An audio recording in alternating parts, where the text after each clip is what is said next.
¿Qué tal? Buenos días, colegas forestales. Los saluda su amigo Jerónimo y pues bienvenidos a la mesa de biometría e inventarios forestales, al Congreso Forestal de la Sociedad Mexicana de Recursos Forestales. Y me voy a permitir compartir pantalla para presentar. Les voy a exponer algo sobre la planeación del manejo forestal sustentable a través de modelos. Entendiendo que los modelos es como la base fundamental para hacer la planeación del manejo en los bosques, cuando se va a hacer un aprovechamiento forestal sustentable y de preferencia en términos maderables. Entonces, la agenda de trabajo es la siguiente. Vamos a platicar algo sobre el manejo forestal sustentable, la planeación del manejo forestal, los sistemas biométricos, la construcción de modelos, la aplicación de estos modelos y la toma de decisiones con modelos en el manejo de los bosques. Y al final unas conclusiones sobre la presentación. Entonces, el manejo forestal sustentable y como está definido en la Ley General de Desarrollo Forestal Sustentable y también referido en el reglamento de la propia ley, pues es un proceso que comprende el conjunto de acciones y procedimientos que van encaminados a la ordenación, el cultivo, la protección, y la conservación y la restauración, así como el aprovechamiento de los recursos forestales y servicios ambientales de un ecosistema forestal. Y para que estas acciones se puedan dar, tienen que seguir los principios ecológicos, respetar la integridad de los ecosistemas, y respetar la interdependencia de los factores o de los recursos que coexisten en dicho ecosistema, en un bosque o en un rodal. Entonces, el programa de manejo forestal es como el instrumento técnico de planeación y seguimiento y en el que se establecen las acciones y procedimientos para hacer un manejo forestal sustentable en un área específica. Propiamente como se comenta en el reglamento de la Ley General de Desarrollo Forestal Sustentable del año pasado, de diciembre del 2020, esos serían los puntos que deberían de ser cubiertos o los encabezados o los títulos que debería de llevar el programa de manejo forestal.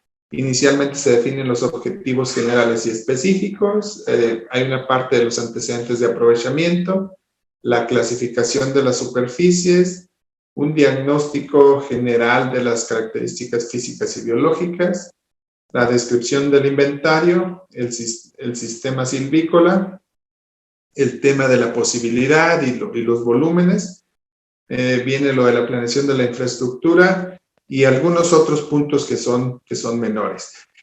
Ok, en el sentido del uso de los modelos, voy a referir al punto 4, 5 y 6, que es la descripción del inventario, el sistema silvícola y la posibilidad. Entonces, se parte de hacer manejo en un predio, en una superficie, en un conjunto de predios o en un ejido o una comunidad. Y para ello, si partiera uno de cero, pues habría que preguntarse qué es lo que hay dentro de ese polígono. ¿Cuánta superficie tiene? ¿Cuál es el perímetro?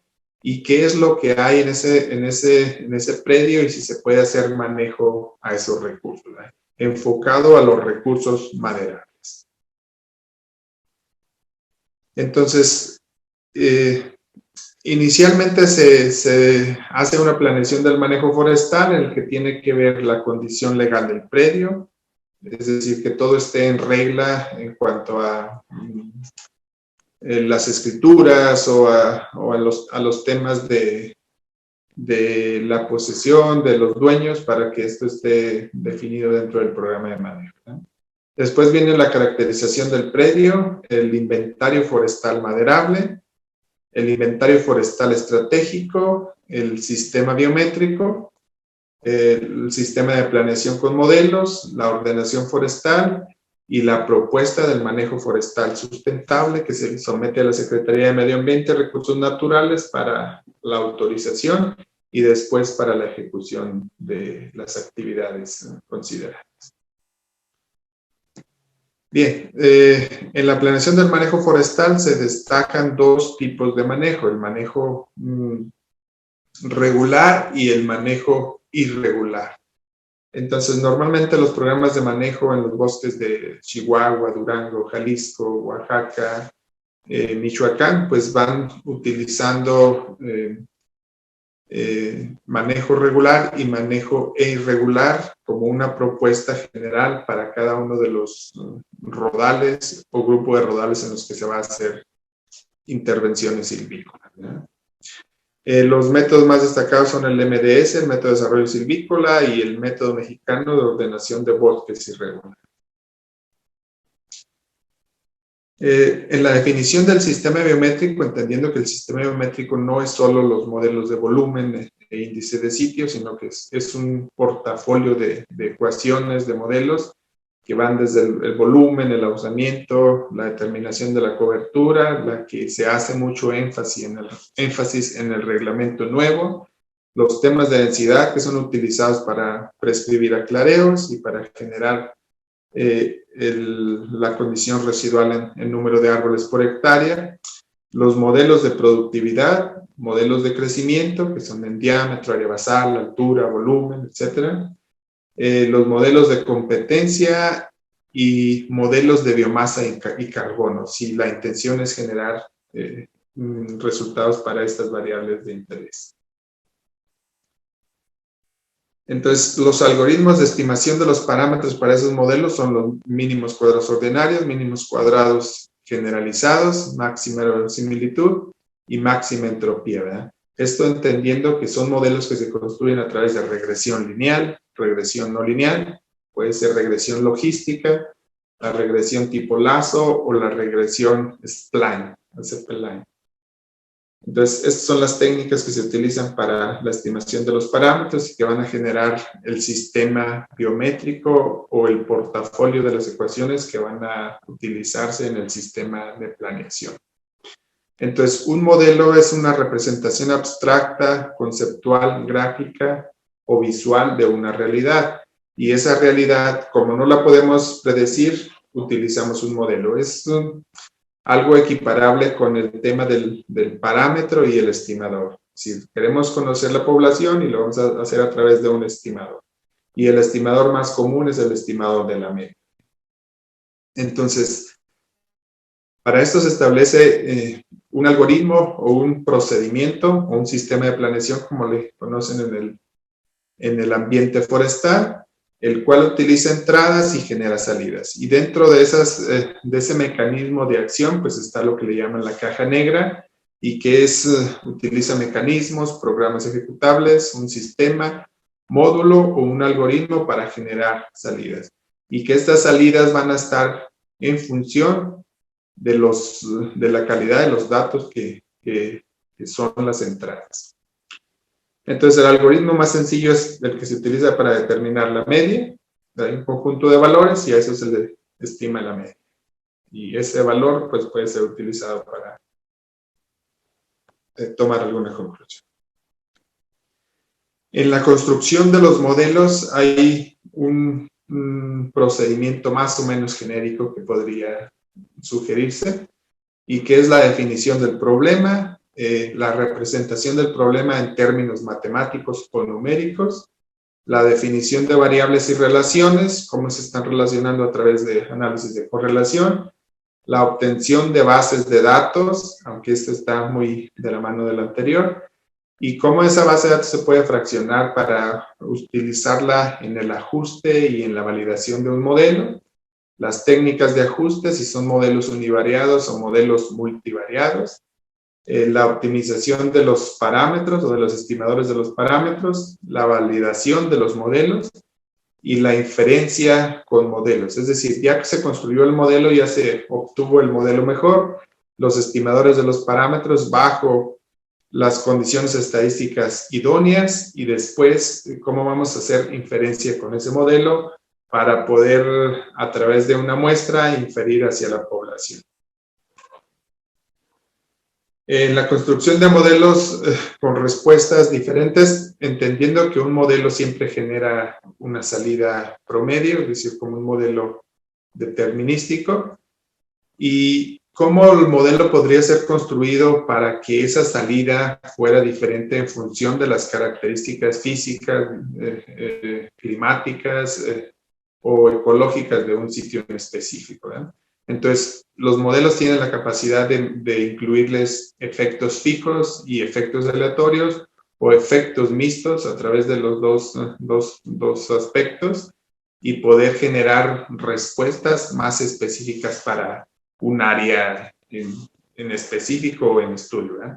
Esta va a considerar la capacidad productiva del sitio, las variables intrínsecas que definen ese sitio y la suma de las variables climáticas, edáficas o de algún otro tipo, ¿verdad? Entonces, entendiendo que el modelo, cuando considera estas variables, que pudiera ser el rodal, pues va a dar una respuesta más precisa y específica para cada estrato que se le quiere dar manejo forestal. Entonces, por ejemplo, el índice de sitio podría ser una variable para definir efectos aleatorios en función de la productividad de las áreas forestales, de los rodales forestales. Se podría tener una respuesta diferente para cada uno de los modelos.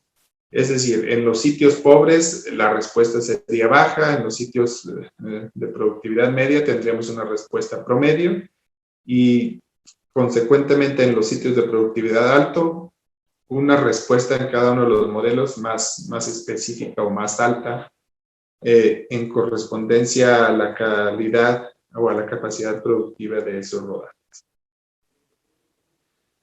Este sería como el ejemplo de las ecuaciones de índice de sitio. Cada respuesta va a ser diferente dependiendo de cada uno de los rodales y la construcción o la arquitectura propia del modelo. En la construcción, obviamente, de los modelos se tiene que considerar pues, datos propios del predio,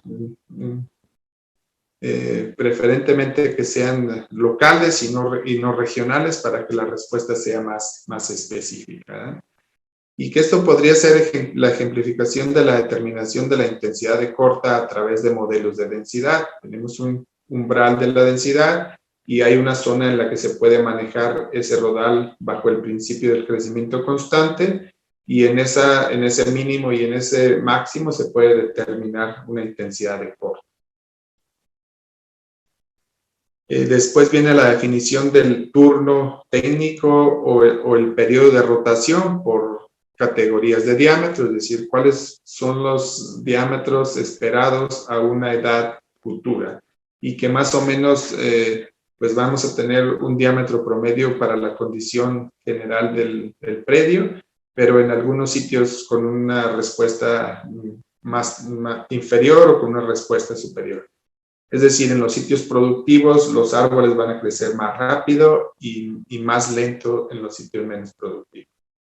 Esto es para el diámetro, para la altura o para el área basal o el volumen en su caso. Una vez construidos los modelos se genera pues, un sistema biométrico o una base de modelos o de estimadores de los parámetros para cada una de las variables de interés, ¿verdad? En esta lámina se cita para el volumen, es decir, estas serían todas las especies que están dentro del predio, se codifican con un código, un nombre de la especie, una abreviación para la especie, un grupo de especie y los parámetros específicos que se van a llevar al sistema de planeación o al algoritmo para determinar el volumen de cada uno de los árboles. Esto sería para el índice de sitio. Igual se determina el índice de sitio para cada una de las especies que tiene más presencia en los sitios o en las unidades de manejo o estratos y luego después esta variable se utiliza para tomar decisiones. Para este caso serían modelos de cobertura. Esta es una de las variables que les digo que se señala en el reglamento nuevo y se determina la cobertura de cada uno de los árboles en función de un modelo para cada una de las especies y después se puede determinar el inventario de la cobertura y las propiedades de los estimadores para cada una de las unidades de manejo, estratos o a nivel predial. Igual como se hace para el volumen. Esto es cómo se define en la clase de índice de sitio y la clase de la densidad, ya una vez procesados los modelos en el sistema de planeación, entendiendo que el sistema de planeación puede ser un software libre, el Excel mismo, y en el cual se están aplicando los resultados de los modelos. Una vez definidos los modelos, pues se pueden generar funciones, y estas funciones pueden ser definidas por el usuario. Si se quisiera trabajar en el ambiente de R o RStudio, sería algo similar a esto, y eso permitiría obtener pues el volumen, el área basal, o la biomasa, o el contenido de carbono por cada uno de los árboles, según las variables que se quieran reportar. Una vez definidas estas variables, pues se generan, como se comenta en la legislación, para el fuste, para las ramas, esto considerando el volumen con corteza y sin corteza, y se definen los atributos para poder determinar las propiedades del inventario a nivel extracto y a nivel predio. Ya una vez definido el inventario, se pasa por los modelos, que serían como el sistema geométrico, los algoritmos, el proceso, los resultados y los reportes para poder generar las existencias maderables en volumen, en biomasa, en carbono almacenado, en carbono equivalente, y esto hacer la planeación y reportes para el manejo y la toma de decisión. Estos serían como los resultados del inventario. Se parte de la aplicación de los modelos y se pueden generar mapas de existencias maderables, de área basal, de los incrementos, de las existencias maderables totales, en su caso de la intensidad de corta y de los tratamientos silvícolas que se van a aplicar a cada uno de los extractos. Entonces, en este enfoque, los modelos pues, son una herramienta que ayuda a planear el manejo forestal sustentable. Los sistemas de planeación deben ser una caja blanco, es decir, no lo que pensamos de la caja negra, en la que el usuario puede hacer cambios y interacciones con el mismo sistema, es decir, puedo cambiarle la ecuación de volumen, puedo cambiarle el mismo algoritmo, o puedo cambiarle los puentes para determinar los resultados, o incluso puedo aplicarle a unos estimadores de muestreo diferentes, ¿verdad? Los sistemas volumétricos son más que un bloque de modelos de volumen e índice de sitio, es decir, debe llevar modelos de cobertura, modelos de índice de densidad de rodales, modelos de densidad, modelos de productividad, modelos de efectos mixtos para determinar las variables o la respuesta en cada uno de los estratos, y modelos de proyección de copas, modelos para determinar área basal, el crecimiento en diámetro, en altura y todas las variables que tienen que utilizarse para tomar las decisiones. Los modelos de densidad son esenciales para la prescripción de clareos, y la construcción de modelos a nivel predial es más eficiente que a nivel regional. Agradezco pues el tiempo y la atención a esta presentación, y que abre pues la mesa de biometría e inventarios forestales. Gracias, saludos a todos.